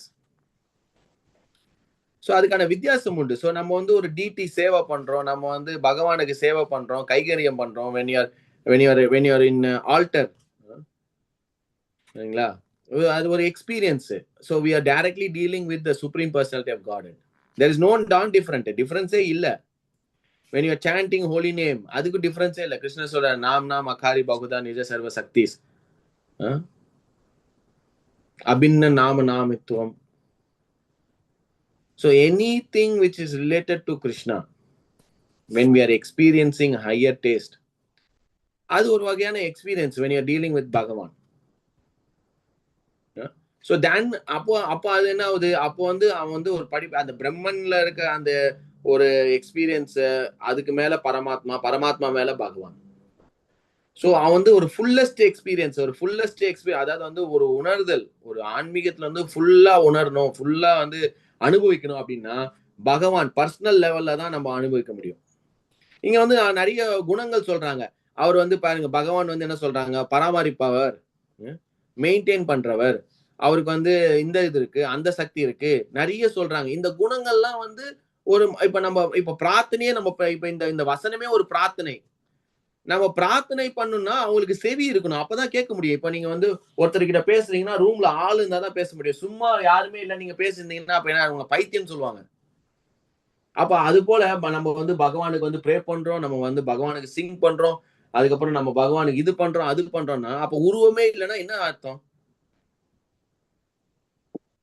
சோ இது நம்ம புரிஞ்சுக்கணும். சோ when we are இந்த வசனமே என்ன சொல்றாங்க, is praying, அப்பனா வந்து பகவானுக்கு வந்து எல்லாம் அந்த புலன்கள்லாம் இருக்கு, ஆன்மீக புலன்கள்லாம் இருக்கு, குணங்கள் இருக்கு, பராமரிப்பவன்றாங்க. அப்ப எம்பெருமானே, குணம் இருந்தால் அதுக்கு உருவம் உண்டு, உருவம் என்றால் அதுக்கு பேர் உண்டு. நாம, ரூபம், குணம் மற்றும் லீலை, name, form, qualities and pastime. இதுதான் ஒரு உருவத்துக்கான ஒரு attributes. அண்டர்ஸ்டாண்ட், புரியுதா நான் என்ன சொல்ல வரேன்னு? ஸோ எக்ஸ்பீரியன்ஸ், அந்த லெவல் ஆஃப் எக்ஸ்பீரியன்ஸ் இங்க வந்து இந்த பேராகிராஃப்ல வந்து இந்த பகுதியில வந்து என்ன சொல்றாங்க, படிப்படியாக அந்த உணர்தல் அப்படி சொல்றாங்க. ஆனா அது மிக உயர்ந்த உணர்வு வந்து பகவான் கிருஷ்ணர், பகவான் என்ற அந்த person. Krishna is a person. He is not abstract, he is not a vague thing, he is not a energy, he is not a, impersonal. Krishna is a person, he is a person, God is a person.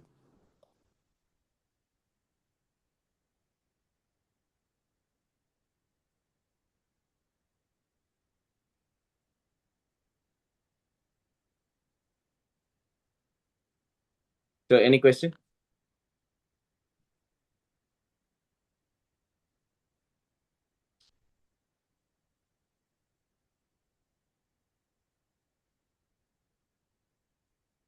So அடுத்து வந்து இப்ப வந்து பகவான் அப்படின்னு சொன்னோம்ல, அந்த பகவான்னா என்ன? ஜீவ கோஸ்வாமி சொல்றாரு, சந்தர்பா சத் சந்தர்பான்னு சொல்லிட்டு ஜீவ கோஸ்வாமி ஒன் ஆஃப் த, அதாவது வந்து கோஸ்வாமி மகாபிரபுவோட சீடர்கள் கோஸ்வாமி இருக்காங்க. சனாதன் கோஸ்வாமி, ரூப கோஸ்வாமி, கோபால் பட்ட கோஸ்வாமி, ரகுநாத் தாஸ் கோஸ்வாமி, ரகுநாத் பட்ட கோஸ்வாமி, ஜீவ கோஸ்வாமி, 6 பேர் இருக்காங்க. ஜீவ கோஸ்வாமி அவர் இந்த சந்தர்ப்பம்லாம் இருக்காரு. அதுல வந்து பகவான் அப்படின்ற இந்த வார்த்தையை வந்து அதுக்கோட அர்த்தம், உண்மையான அர்த்தத்தை பத்தி சொல்றாரு. பகவான்னா என்ன அப்படின்றத அந்த அர்த்தத்தை பத்தி சொல்றாரு. ஸோ அதுதான் இந்த பேராகிராஃபை பார்க்க போறோம். அதை பாருங்க, அதுக்கப்புறம் நம்ம திருப்பி டிஸ்கஸ் பண்ணலாம்.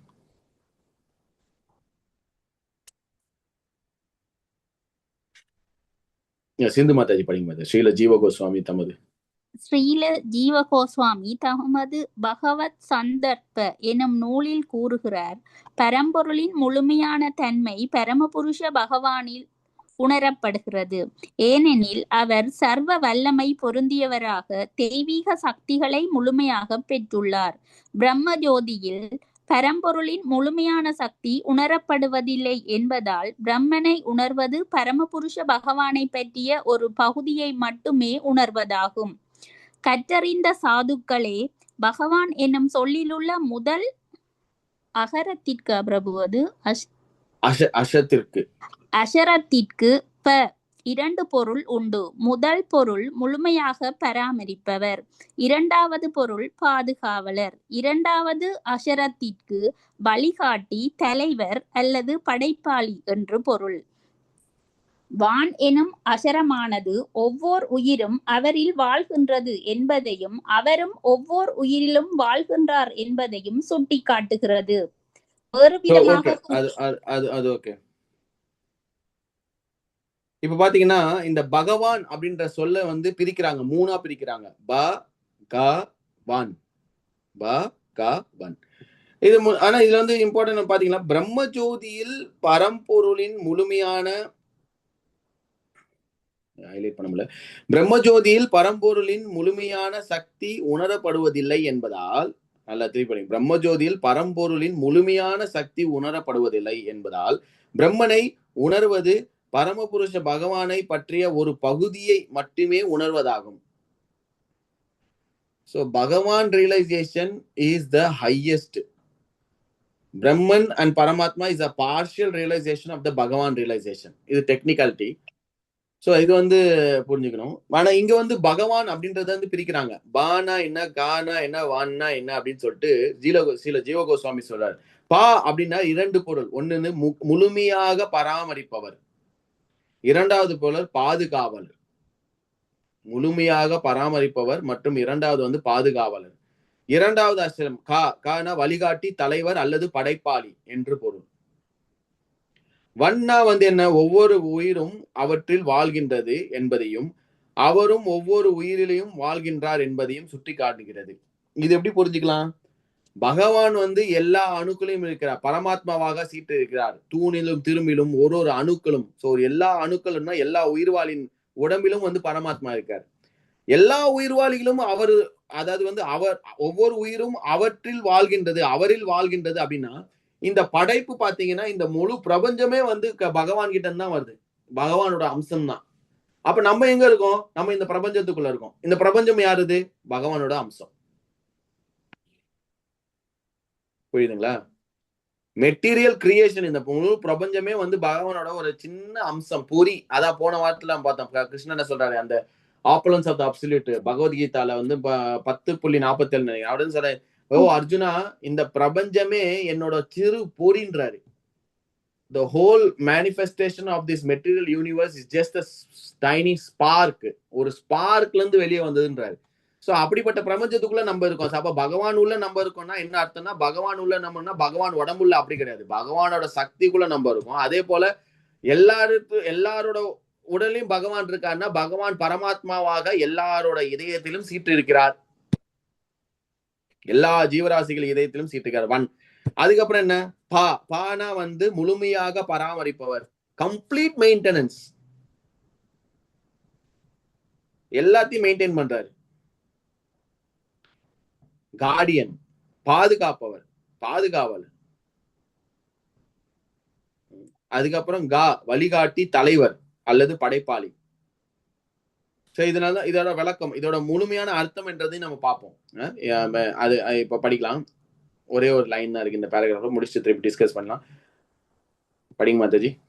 வேறு விதமாக கூறினால், பகவான் எனும் தெய்வீக ஒளியானது பௌதீக மயக்கத்தின் சாயல் துளி கூட இல்லாத எல்லையற்ற அறிவு, திறன், சக்தி, செல்வம், பலம் மற்றும் ஆதிக்கத்தை குறிப்பிடுகிறது. ஓகே மது அது காட்டுங்க அந்த கொஞ்சம் வேர்டிங் சார்.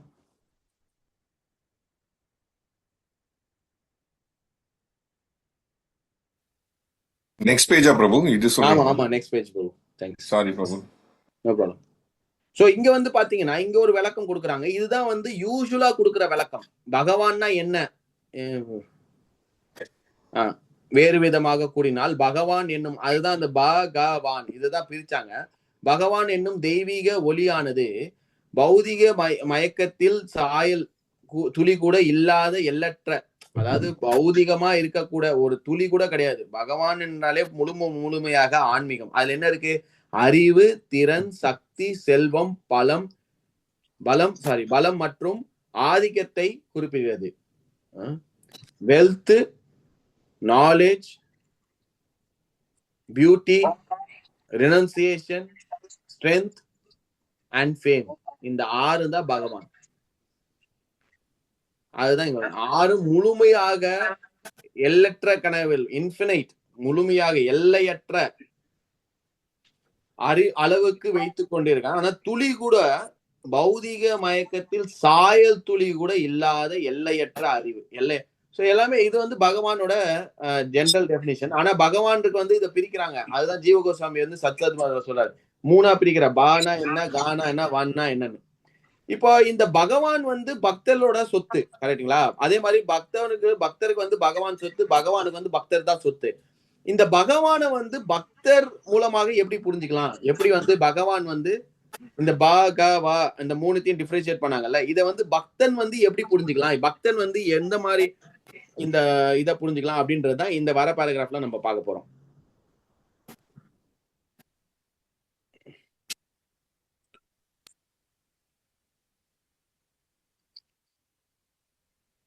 இது படிங்க மாதாஜி. பகவான் தனது களங்கமற்ற பக்தர்களை முழுமையாக பராமரிக்கின்றார். ஓகே, ஒரு நிமிஷம் நானே படிக்கிறேன். இது வந்து பகவான் தமது களங்கமற்ற பக்தர்களை முழுமையாக பராமரிக்கின்றார். இது எதுல வருது?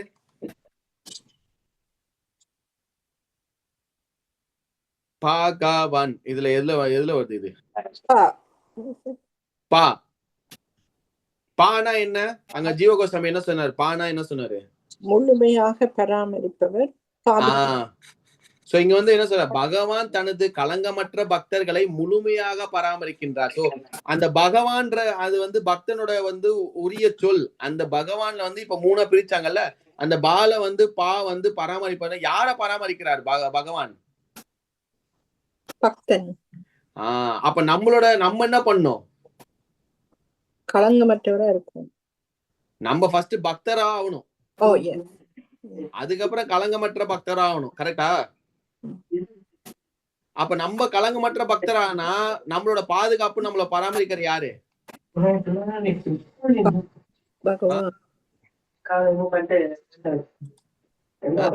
நம்மளோட பராமரிப்பவர் யாரு?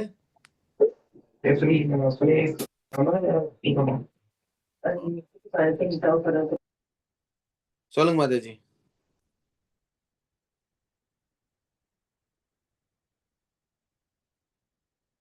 நம்மளோட பராமரிப்பர் யாரு? பராமரிக்கின்றார் யார் நம்மள பராமரிக்கிறா? கிருஷ்ணர் பிரபு. கிருஷ்ணர் பகவான் வந்து நம்மள பராமரிப்பாரு. அதுக்கப்புறம் அடுத்து பக்தி தொண்டின் பக்குவ நிலைக்கான பாதையை நோக்கி அவர்களை படிப்படியாக வழி நடத்துகின்றார். இது என்னது? என்ன குணம்? கால என்ன குணம்? வழிகாட்டி. அவர் ஒரு லீடர். பக்தி தொண்டின் பக்குவ நிலைக்கான பாதையை நோக்கி அவர்களை படிப்படியாக வழி நடத்துகின்றார். கிருஷ்ணர் இது மாதிரி பண்ணியிருக்காரா? பக்தி எப்படி பண்ணும்னு?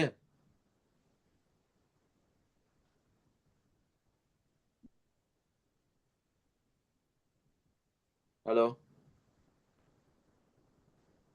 என்ன பிரபு என்ன கேக்குறீங்க? என்னோட கேள்வி என்னன்னா, பக்தி தொண்டின் பக்குவ நிலைக்கான பாதையை நோக்கி அவர்களை படிப்படியாக வழி நடத்துகின்றார். ஏதாவது ஒரு உதாரணம் சொல்லுங்க கிருஷ்ணர் பண்ணத.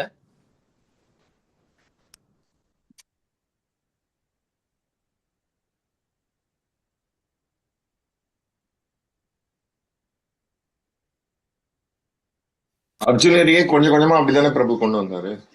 அர்ஜுனரை கொண்டு வந்தாரு. கிருஷ்ணரை சொல்றேன்னா, நான் உன் இதயத்துல சீட்டிருக்கேன் Arjuna, I give the intelligence by which you can come to me, I will guide ததாமி புத்தி யோகம் தம் ஏனமா முப்பைதியந்தே கிருஷ்ண சொல்றாரு. அது இல்லாம ஸ்ரீ சைத்தன்ய மகாபிரபு வந்து கிருஷ்ணர் வந்து அவதரிக்கிறார், பக்தனாக அவதரிக்கிறார். பக்தனாக எதுக்கு அவதரிக்கிறார்?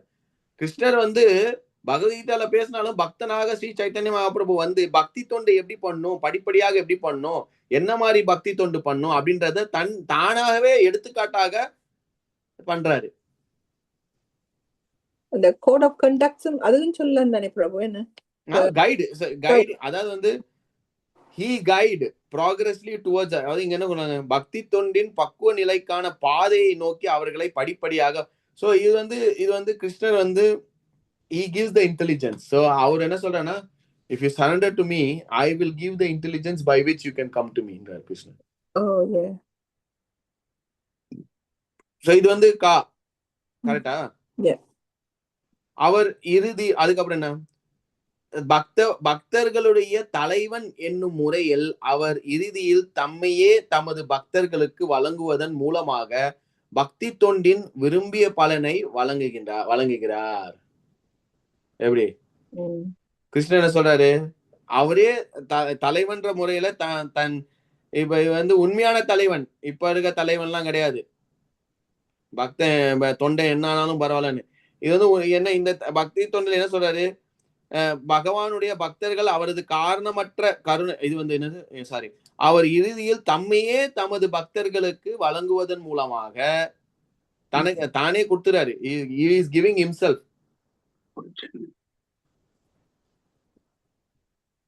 பக்தி தொண்டின் விரும்பிய பலனை வழங்குகிறார். நம்மளுக்கு பக்தி தொண்டில் இருக்கக்கூடிய அந்த பலன் வந்து கிருஷ்ணர் வந்து தரார். How sweet is it, isn't it, bro? ரொம்ப is so personal.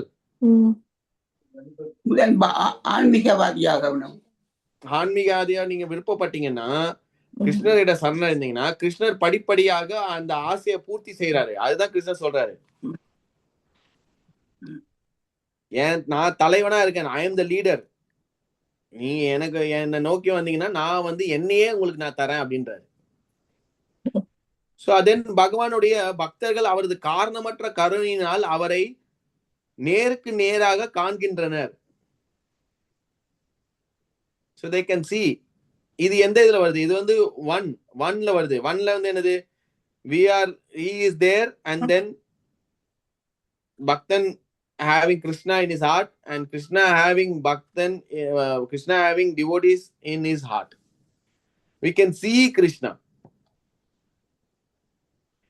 இவ்வாறாக தலை சிறந்த ஆன்மீக லோகமாகிய கோலோக விருந்தாவனத்தை அடைவதில் பகவான் தமது பக்தர்களுக்கு உதவுகிறார். சோ அவர் வந்து ஆக்சுவலா வந்து ஹெல்ப் பண்றாரு.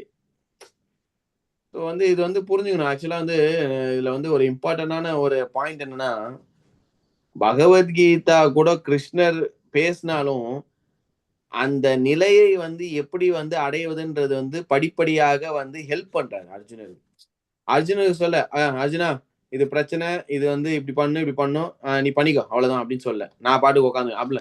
அவர் வந்து பக்தனுக்கு வழிகாட்டியாக இருந்தாலும் கூட படிப்படியாக அதை அடைவதற்கு கிருஷ்ணர் வந்து பர்சனலா ஹெல்ப் பண்றாரு இல்லையா? சோ நம்மளே நம்ம வாழ்க்கையில பார்க்கலாம். இப்போ வந்து பகவான் வந்து என்னதான் வழி இருந்தாலும் நம்மளுக்கு வந்து பர்சனலா படிப்படியாக உதவுவதற்கு எத்தனோ பக்தர்கள் இருக்காங்க. அவங்களுக்கு என்ன, அவங்களுக்கு நம்ம மேல இருக்க காசு, பணம், செல்வம் அது மேல ஆசை இல்ல, அவங்களுக்கு நம்ம வந்து நல்ல டிவோட்டி ஆகணும். கரெக்டா? அப்படின்னா என்ன அர்த்தம், நம்ம வந்து கிருஷ்ணர் கிட்ட போனா அவங்களுக்கு ரொம்ப சந்தோஷம். சோ கிருஷ்ணர் வந்து என்ன, கிருஷ்ணர் வந்து தன் பகவத் வந்து புக் பாகவத், பர்சன் பாகவத் ரெண்டு இருக்கு. புக் பாகவத்னா கிருஷ்ணர் வந்து பகவத்கீதை மூலமாக, புத்தகம் மூலமாக, தன் சொற்கள் மூலமாக, ஸ்ருதி மூலமாக, வேதங்கள் மூலமாக நிறைய உபதேசங்கள்ல வந்து கொடுத்துக்கிறாரு. தென் பகவான் தன் பக்தனை அனுப்புகிறார், பக்தன் ரூபமாக வருகிறார், பக்தர்களை அனுப்புகிறார். சிறந்த தூய பக்தர்கள் சில பிரபுபாத், பக்தி சித்தாந்த சரஸ்வதி தாக்கூர், எத்தனையோ பக்தர்கள் வந்து அவங்களோட வேலை என்ன? அவங்களோட வேலை வந்து எப்படியாவது இந்த கட்டுண்ட ஆத்மாவை கட்டுண்ட ஆத்மாவை கிருஷ்ணர் கோலோக விருந்தாவனுக்கு அனுப்ப வேண்டும். அதுதான் அவங்களோட ஆசை. சோ அது கிருஷ்ணர் தானாகவும் உதவுறாரு, தன்னோட ரெப்ரசன்டேட்டிவும் அனுப்புறாரு. So he is working hard. So Krishna சும்மா இல்ல, இதெல்லாம் கொடுத்தா ஓகேப்பா, இதுதான்ப்பா கோலோக விருந்தாவன், நான் ஜாலியா இருக்கேன், இங்க ரொம்ப சந்தோஷமா இருக்கேன், இங்க சிந்தாமணி கற்கள் இருக்கு, கற்பக விக்ஷா இருக்கு, சுரபி பசுக்கள்லாம் இருக்கு, எனக்கு என்ன ஜாலியா லட்சுமிய 10,000 கோடி ஆயிரக்கணக்கான கோடிக்கணக்கான லட்சுமி இருக்காங்க, எல்லாம் இருக்காங்க, நீங்க வரப்போ வாங்க, ஓகேங்களா, நான் இருக்கேன், நீங்க எல்லாம் உங்க வேலையெல்லாம் முடிச்சுட்டு வாங்கன்னு ஒண்ணும் இல்ல. He is also sending his representative. The text is there. 5000 வருஷம் பேசின முன்னாடி அந்த நூல்கள் நம்ம கையில இருக்கு. இன்னும் எத்தனை புத்தகம் வேணும்? இந்த லைஃப்ல நம்ம போறதுக்கான அத்தனை புத்தகங்கள் இருக்கு, அத்தனை அறிவு இருக்கு, அத்தனை வழிகள் இருக்கு, அத்தனை உதவிகள் இருக்கு. ஆனா என்ன, நம்ம கொஞ்சம் ரிலாக்ஸா பண்ணணும். பாத்துக்கலாம், இன்னும் டைம் இருக்கு, ஒன்னும் பிரச்சனை இல்ல. கிருஷ்ணா இருப்பா, நான் வரேன் கிருஷ்ணா, இரு கிருஷ்ணா, இப்பதானே வந்தேன், இன்னும் ஒண்ணு கூட என்ஜாய் பண்ணல, ஏன் கிருஷ்ணா இருப்பா வரேன் அப்படின்னு. சோ அந்த மாதிரி நம்ம ரொம்ப மாயை வலையில சிக்கி கொண்டு இன்பம் சொல்லிட்டு தவிர்த்து ரொம்ப கஷ்டப்பட்டு இருக்கோம். சரி படிங்க மாதேஜி, இது சிந்து மாதேஜி கொஞ்சம் படிங்க. படைப்பாளி என்னும் முறையில். படைப்பாளி எனும் முறையில் அவர் தமது பக்தர்களுக்கு தேவையான எல்லா தகுதிகளையும் வழங்கி இறுதியில் அவர்கள் தம்மை அடையும்படி செய்கிறார். பகவானே எல்லா காரணங்களுக்கும் காரணமாவார். வேறு விதமாக கூறினால் அவருக்கு காரணமாக ஏதும் கிடையாது என்பதால் அவரே ஆதி காரணமாவார். இதனால் அவர் தமது அந்தரங்க சக்தியை தோற்றுவித்து தம்மை தாமே அனுபவிக்கின்றார். சரியான முறையில் சொன்னால் வெளிப்புற சக்தி இவரால் தோற்றுவிக்கப்படுவதில்லை. ஏனெனில் இவர் தம்மை புருஷ அவதாரங்களாக விரிவுபடுத்திக் கொண்டு அந்த வடிவங்களின் மூலமாகவே பௌதிக படைப்பின் தன்மைகளை பராமரிக்கின்றார். அந்த புருஷ விரிவுகளின் மூலமாகவே இவர் பௌதிக தோற்றத்தை படைக்கிறார், காக்கின்றார், அழிக்கின்றார்.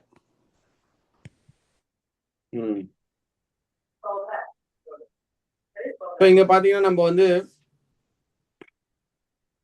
அடுத்த பேராகிராஃப் ஸ்டார்டிங் காட்டுங்க.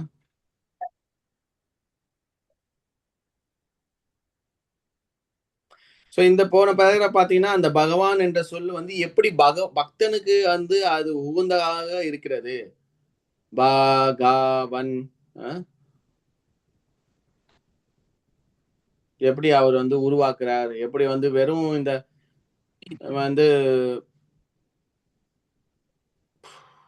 கோலோக விருந்தாவன் அவர்தான் உண்மையான காரணம். அவருக்கு காரணம் ஏதும் கிடையாது என்பதால் அவரே ஆதி காரணம் ஆவார். சோ அதனால அவர்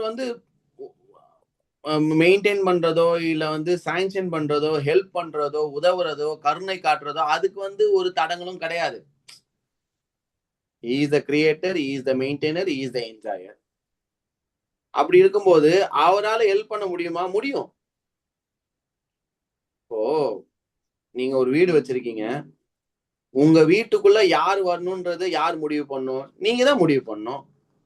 யாருக்கு ஆக்சஸ் தரலாம்? நீங்க ஒரு கேட் வச்சிருக்கீங்க, செக்யூரிட்டி கேட் வச்சிருக்கீங்க, ஒரு 10 நாய்கள் வச்சிருக்கீங்க, அப்புறம் பந்தோபஸ்துக்கு ஒரு போலீஸ் வச்சிருக்கீங்க, வெளியே கேமரா கன் எல்லாம் வச்சு ஆள்கள்லாம் செக்யூரிட்டி எல்லாம் வச்சிருக்கீங்கன்னா, என்னதான் ஒரு பெரிய டைட்டான நீங்க ஒரு அரண்மனையில இருக்கீங்க, அரசர் இருக்காரு, நிறைய படைகள்லாம் இருக்காங்க, ஆனா அவனா முயற்சி பண்ணி வரணும்னா ரொம்ப கஷ்டம்.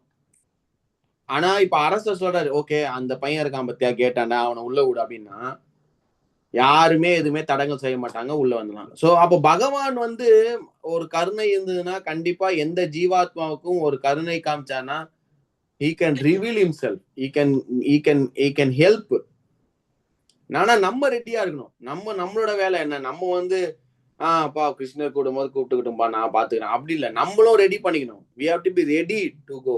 நம்ம ரெடி பண்ணிக்கணும். we have to be pure. We have to be self control. நம்ம சாதனா கரெக்டா இருக்கணும், நம்மளோட இலக்கு, நம்மளோட கோல், நம்மளோட ஆசை கரெக்டா இருக்கணும், நம்மளோட சிந்தனை, நம்மளோட கான்சியஸ்னஸ், நம்மளோட உணர்வு எல்லாமே வந்து பியூரா இருக்கணும். அதுக்கு நம்ம வழி பண்ணணும், நம்ம கையில தான் இருக்காது. Then Krishna can able to take us. he is maintaining. அவர் பராமரிக்கிறார், அவர் வந்து எல்லாத்தையும் கொடுக்குறாரு, அவர் வந்து எல்லாத்தையும் படைக்கிறாரு, எல்லாத்தையும் வந்து சரி பண்றாரு, ஹெல்ப் பண்றாரு, கைடு பண்றாரு, எல்லாமே பண்றாரு. பட் ஆனா நம்ம வந்து அதுக்கான ரெடியா நம்ம இருக்கணுமா? நம்ம தான் கேள்வி கேட்கணும் இல்லையா? நம்ம தான் அது வந்து ரெடி பண்ணணும். நம்ம கையில் நம்ம பாட்டு நம்ம கரெக்டா பண்ணணும். எல்லாருக்கும் அவங்க என்ன பண்ணுன்றது அவங்க தெளிவா ஃபர்ஸ்ட் தெரியணும். அதுக்கப்புறம் அதை ஒழுங்கா பண்ணணும். அப்புறம் கிருஷ்ணரோட கருணைக்கு எதிர்பார்க்கணும்.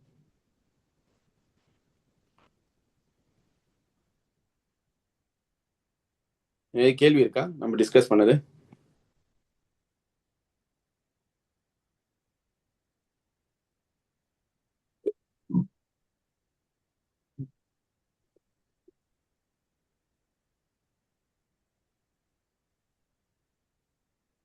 ஸோ அடுத்து கிருஷ்ணர் என்ன சொல்ல போறாரு? அடுத்து பிரபுபாதோட எழுத பிரபுபாத் என்ன தராங்க?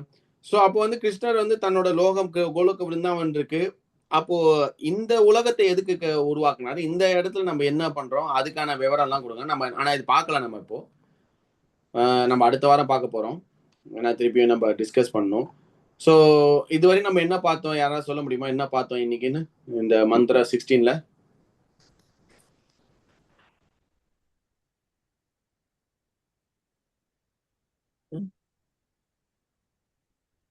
இது ஒரு பக்தன் ரிக்வெஸ்ட் மாதிரி இந்த வேர்ஸ் வருது. பிரார்த்தனை, பகவான் பிரார்த்தனை. அது நம்ம ஒன்று. Okay, very good. வேற என்ன பார்த்தோம்? சூரியனுக்கும் அந்த கதிர்களுக்கும் ஆன எக்ஸாம்பிள் பார்த்தோம். அதுலதான் கடவுளை கிருஷ்ணாக்கும் பக்தனுக்கும் உள்ள ரிலேஷன். கிருஷ்ணர் எப்படி நம்ம அணுகணும்? இந்த பிரேயர்ல என்ன ஒரு எக்ஸாம்பிளா கொடுத்துருக்காங்க. எப்படி நம்ம அணுகணும் கிருஷ்ணரை? ஒரு பெரிய மனிதனை எப்படி நம்ம அணுகணும்? புகழ்ந்து அவரை பிரைஸ் பண்ணி ஃபர்ஸ்ட் குளோரிஃபை பண்ணணும். குளோரிஃபை பண்ணி எஸ். அதுக்கப்புறம் நம்ம விண்ணப்பத்தை வைக்கணும்.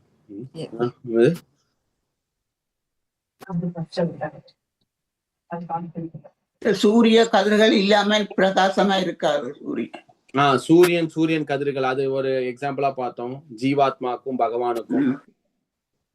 ஓகே, வேற என்ன பார்த்தோம்? எங்களுடைய இலக்கு என்ன? இலக்கு நம்ம வந்து கரெக்டா இருக்கணும். எது நம்ம ஒளி வேணுமா? ஒளிக்கு பின்னாடி இருக்கும் முகம் வேணுமா? என்ன இடத்துக்கு போகணும்? நம்மளோட இன்ட்ரெஸ்ட் என்ன? நம்மளோட பாதையோட இலக்கு என்ன?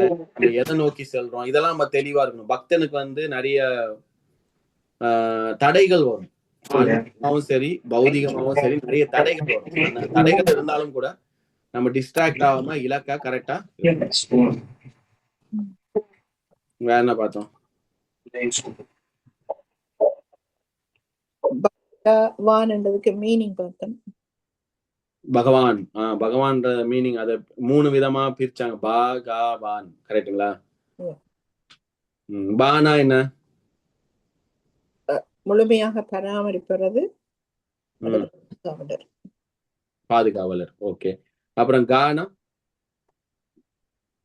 வழிகாட்டி, தலைவர், படைப்பாளி. அப்புறம் வண்ணா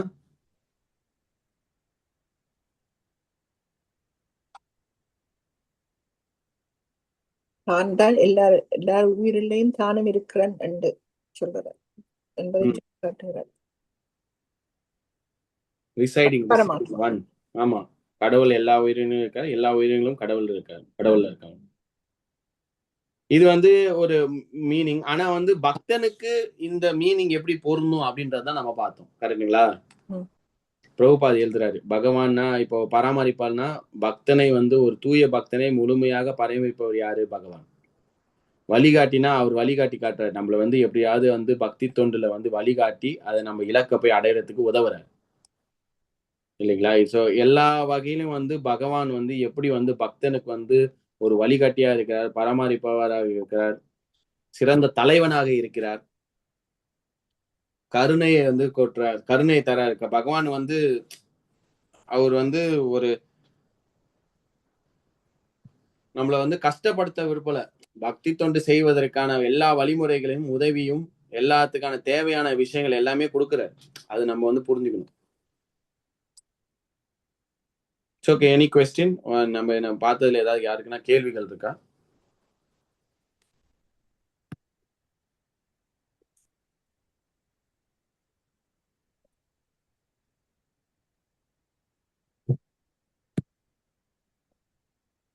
ஓகே, நம்ம கண்டினியூ பண்ணலாம். அடுத்த வாரமும் இந்த வசனம் இதுல கொஞ்சம் பாதி இருக்கு. நம்ம ஆல்மோஸ்ட் டன். இன்னும் ஒரு ஹாஃப் அன் ஹவர்ல முடிச்சிடலாம். பட் ஆனா will revise that and then will continue next week. அடுத்த வாரமும் இந்த வசனம் பார்க்கலாம் பாதி. அதுக்கப்புறம் டைம் இருந்ததுன்னா then will see verse number 17. ஓகேங்களா? ஹரே கிருஷ்ணா. தேங்க்யூ. எல்லாருக்கும் ரொம்ப நன்றி. ரொம்ப டாலரேட் பண்ணி இந்த கிளாஸ் பார்த்ததுக்கு. So we'll discuss again on Ishopanishad. Thank you very much. Hare Krishna. Srila Prabhupada ki jai. Shri Upanishad ki jai. நன்றி பிரபு. Thank you, Prabhu. Thank you, Prabhu. நன்றி Hare பிரபு. Krishna. Hare Krishna.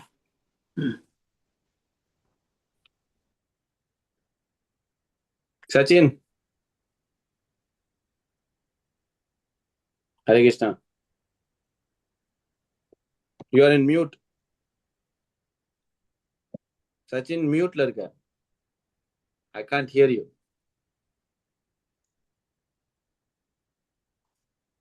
Mute la irka. Mute.